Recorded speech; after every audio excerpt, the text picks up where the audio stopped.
This may be one of the most important videos I produce all year, so I hope you will pay attention as we explore.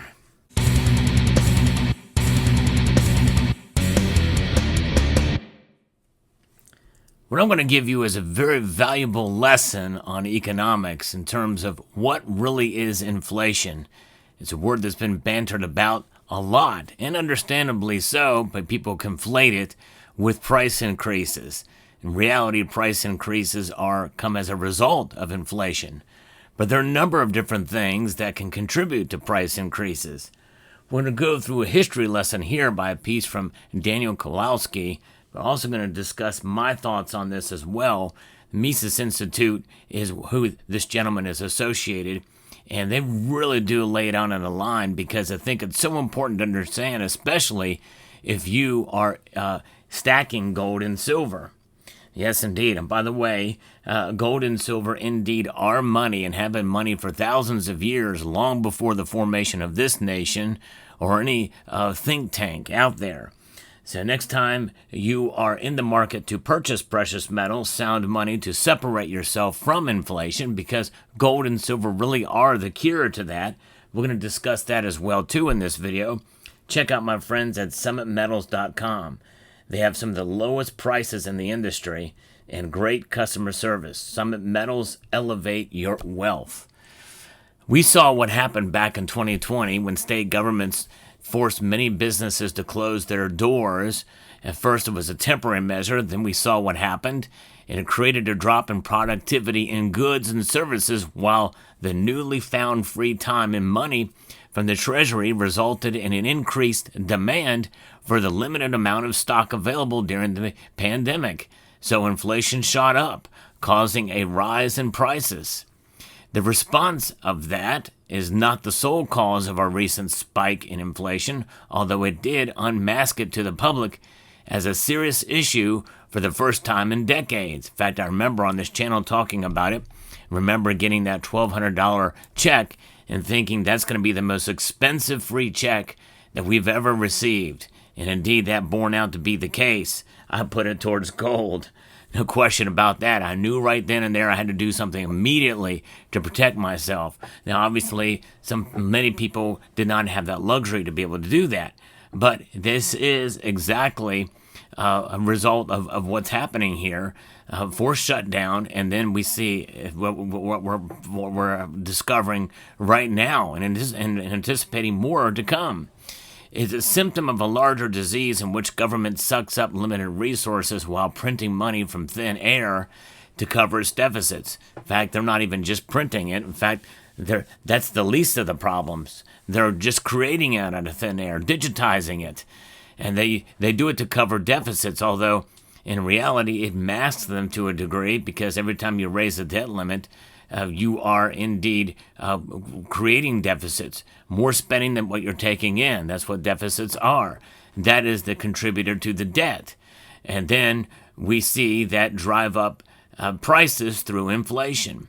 The increased spending of the Biden administration went on to make a bad problem even worse. So in other words, during the pandemic, that was under Donald Trump, who, and essentially, understandingly, through however you want to blame, obviously there's a lot of blame to go around, and you can add him to that as well. Republicans and Democrats, it's a bipartisan problem that's been going on for years, even before that, but certainly that is what sent it spiraling out of control. And now we're seeing it even worse. Out of control spending by big government takes away resources from citizens through taxes, expands the money supply, and is the largest driver of inflation during the 21st century. Well, and the thing is, it's the sole driver of an inflation during any century. That's a correction I'm making to what they're saying here. For the fiscal year 2024, the federal government's budget deficit was $1.83 trillion. The entire budget for that year was $6.9 trillion, which means that they took in over $5 trillion from taxes and other revenue. The total U.S. gross producer product for 2024 was just over $29 trillion. So under that metric, a little more than one out of every $6 was sent to Washington, D.C. in the form of taxes, with the federal government's total spending of money they have and money they borrow accounting for almost a quarter of the nation's GDP. In 2023, the government spent $6.1 trillion for that fiscal year. That makes the spending increase between the 2 years to be 12.83%. The GDP for the entire United States economy only increased by 2.8%. The government is increasingly siphoning resources at an unsustainable rate given the increases in total government spending and the widening year-to-year budget deficits. Now we rewind a little bit back here to the financial crisis. The Federal Reserve employed quantitative easing. That's a two words we don't hear as much these days, and that is the purchasing of financial assets by the central bank in order to stimulate the economy. In Keynesian economic theory, a recession's end can be jump-started by increased government spending where the beneficiaries from that would have money to spend in the rest of the economy, and then prosperity can, quote, trickle down from the public sector workers to the private sector ones. So U.S. government, led by President Obama, employed this policy, and when there was not enough buyers of bonds to bridge a deficit, the Fed stepped in to purchase the remainder. And when the spark did not ignite the policymakers had hoped, they doubled down and tried harder and harder. Quantitative easing 2.0, 3.0, etc. Things did eventually get better, as they usually do in business cycles because that's how cycles work. But the end result was that a ton of money was created and pumped into the financial asset market. 2010 saw a massive stock market boom, or bubble, that came from a flood of new money that was looking for a place to park. Real estate prices also increased steadily too during this period. And so when you look at the addition to the debt over the past years here, well, one can liken it and say that President Clinton had added more debt than all 41 presidents behind him. And then President George W. Bush collectively added more debt than all 42 presidents behind him. And that goes on. And then you've got Obama and Trump and Biden, all of them increasingly adding more and more debt to the coffers of the United States of America. Welfare programs, like many things, began with good intentions, but it has gradually turned into a system that once gave people a chance to get up after a setback into a crutch that they can never get rid. Medicaid has been in the news with Mike Johnson saying single mothers with 2 small children just trying to make it. That's what Medicaid is for, not for 29-year-old males sitting on their couches playing video games. Medicaid is government-funded health insurance for the extremely low-income Americans, and most states for single adults under the age of 65 with no kids, you need to make at least 138% of the federal poverty level to qualify. And so health insurance is very complex, thanks to a lot of regulations. We'll get into, you can get into a large hole with that alone. But big government programs and what's happening, and it creates more demand on limited resources. When we had the Infrastructure Investment and Jobs Act, lived up to its name by allocating $7.5 billion to build 500,000 public charging stations for electric vehicles, while only actually having built only 8. It would be interesting to see how much of each station actually costs to build it. So, when you can print your own money, you can create inefficiencies. In fact, they develop naturally inefficiencies throughout the government. And it becomes a real big problem. Government just gets bigger and bigger and bigger. And it ends up being squandered. A lot of money gets squandered. Everything from Social Security has been corrupted. NGOs, the State Department, all of it. And now there's talk about reforming these, and there's been active work involved in that with Doge. But nonetheless, it's a drop in the bucket compared to how much debt and deficit spending. And I keep on hearing about, larger targets like $2 trillion, which we spent $1 trillion during the last couple of months before the Trump administration. $1 trillion every 90 days. And they want to cut $2 trillion by 2026. Well, and then that moves down to $1 trillion, and then it's just a 700 and some odd billion dollars.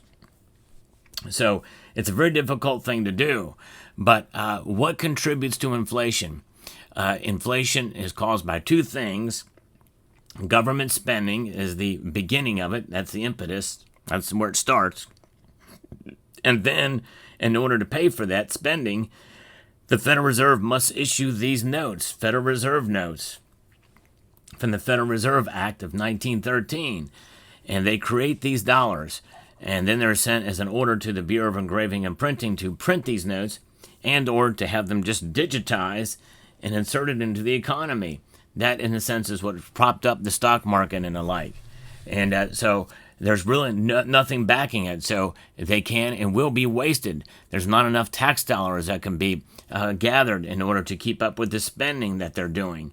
And that is really a shame, because that alone creates its own tax hike for you and me, because it causes prices to go up.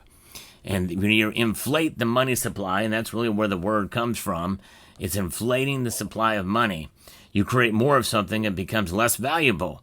And that is the case with coins and anything else, when they make a whole surplus of them, and then they become just almost worthless. And that's exactly what has happened here with the dollar over the course of time. These are examples of what the dollar used to be. These are modern renditions of what the dollar was, but it was about this size, and it was made in 1794, and under the Mint Act 2 years earlier, on April the 2nd, that created the foundation for what this was, measured in silver. But they also had a measure for it in gold as well, which is about a 20th of an ounce of gold. And so, therefore, this is what it was, measured in gold and silver. That was our dollar way back in the day. And so, under the Federal Reserve Act of 1913, well, it had taken paper money to a whole new level. And essentially, this dollar bill that you see here, back then, would have been worth this. And now that's a grossly generalized comparison, but it just goes to show you the loss of the purchasing power, the dying dollar. It's about 97 to 98% drop in value since 1913, but I digress. That gives you a very visual representation of exactly how much has been lost and eroding our purchasing power because of the inflated money supply. What comes as a result of inflation? Higher prices. That's right, exactly. And now, through the course of time, well, we still did have, during the Federal Reserve System, silver dollars. This design is the last type of silver dollar that circulated, 90% silver, and again, based off of the same foundation that the original silver dollar was created, and this was the last one. These things circulated until 1935. And so there it is, and that's the last silver dollar that circulated. Now, what's left of the silver dollar is a bullion version created in 1986 with the old Walking Liberty design. This is the Type 2 with the eagle landing here with olive branch. But nonetheless, this American silver eagle here is a way that you can accumulate silver, and it is denominated as $1. Obviously, it's worth a whole lot more than $1. That's for sure. But nonetheless, that's kind of the history and kind of where we're at right now with our current currency and money. And gold and silver, they obviously have protected against this inflation over the long course of time. Hence why this silver dollar, which contains 1 full ounce, not 0.77 ounces, this thing is worth a whole lot more than $1. Indeed. And so that gives you an example of how well the precious metals have performed in comparison to a dying dollar over the years. This is worth much more than $1 for sure. And this is worth about $27, $28. And so that gives you an example for sure of where we are at in terms of precious metals and how they are the cure for inflation. So when you hold precious metals, you cure yourself from inflation. Now let me finish up by giving a little nuance about inflation, People conflate that to price increases. The Consumer Price Index essentially takes an accounting of and a survey of price increases over a certain period of time between the 12 Federal Reserve Bank districts. And obviously it takes into account a lot of different products and goods and services. Now those price increases, consensus why it's called the Consumer Price Index, is a measure of inflation. You also have the Producer Price Index as well. That's probably a better example, and that is actually what the Fed uses in order to measure inflation, because the producer prices for raw materials and the like and everything else, fuel and the like. I'm not sure if fuel is involved. There's core, and then there's other ways to measure it. But those things essentially contribute to price increases, not only in cost of living and other factors in certain regions, some of them having to do with taxation and other elements, but printing money and the dilution of the money supply is a major driver of price increases, and that's inflation. So it's not the fault of many people who conflate those together, which is why some people call tariffs inflationary, which they are not. It's just they cause prices to go up. Taxation and inflation are two different factors that can cause price increases, but they conflate them together in some of these reports, thereby confusing the public to a large degree, because it's really difficult to really nail down exactly what percentage of the price increase comes from inflation as opposed to other factors that can play a role in economic activity and the velocity of money around the country. So those are the things you have to understand. So it's so important to know exactly the difference between price increases, inflation, and the drivers behind it. And so those two things that drive up inflation, to recap, are government spending money and the Federal Reserve ordering the printing of new money into the economy. The M2 money supply is the most popular measure, and we've seen it skyrocket over the last 5 years, and the pullbacks that we've been seeing as of late are minuscule compared to how much of those dollars are floating around, not only in this country but around the world. So there you have it. So I hope you found this video informative, insightful, and educational. The lesson here is to hold on to gold and silver, because they will preserve your wealth over a long course of time, and holding them in your possession removes part of your monetary, or removes yourself in part from the system that we are enslaved by in order to participate in this economy. So I hope you found this video helpful. I'd like to extend a multitude of gratitude to each and every one of you for taking the time to watch, and encourage you to please rate, share, comment, and subscribe.